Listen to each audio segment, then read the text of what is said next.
மனசார இவங்க மனைவின்னு நம்ம தீர்மானிச்சிட்டோம். கல்யாணம் மேடை வரைக்கும் போயிட்டு கல்யாணம் நின்றுது நிறைய இருக்குது. அதில் ஒரு தோஷம் கழிஞ்சிடுது. எதுக்காக வாழை மரத்துக்கு வந்து தாலி கட்டி அதை வெட்டி விட சொல்கிறாங்க? வாழையும் ஒரு பெண்ணு,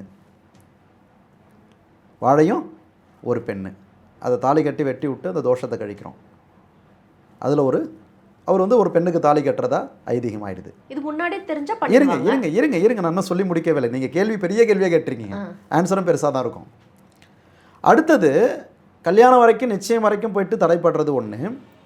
அடுத்தது வந்து பார்த்தீங்கன்னா கல்யாணம் ஆன பிறகு கணவன் மனைவிக்குள்ளே சண்டை வருது. கோவத்தில் நான் உன் கூட வாழவே மாட்டேன், இந்தா நீ கட்டின தாலி எடுத்துகிட்டு போ அப்படின்னு கட்டி தூக்கி எறிஞ்சிருவாங்க. நிறைய வீட்டில் நடந்துக்கிட்டு இருக்கு. அதுக்கப்புறம் அவங்களுக்குள்ளேயே ஒரு சமாதானம் ஆகி, ஐயோ இருந்தாலும் நான் பண்ணது தப்பாச்சே, நீ கட்டின தாலியை நான் தூக்கி எறிஞ்சிட்டேனே, எனக்கு பயமாக இருக்குங்க அப்படின்னு சொல்லி திரும்ப அந்த தாலியை வந்து அதே கணவன் ரெண்டாவதாக போய் கட்டுறாரு. இந்த சீன்ல நடந்திருக்கு. நீங்க சினிமாவுல பாக்குறீங்க, இல்ல நிஜ வாழ்க்கையில என்னோட ஃப்ரெண்ட் சர்க்கிள்லயே நடந்திருக்கு.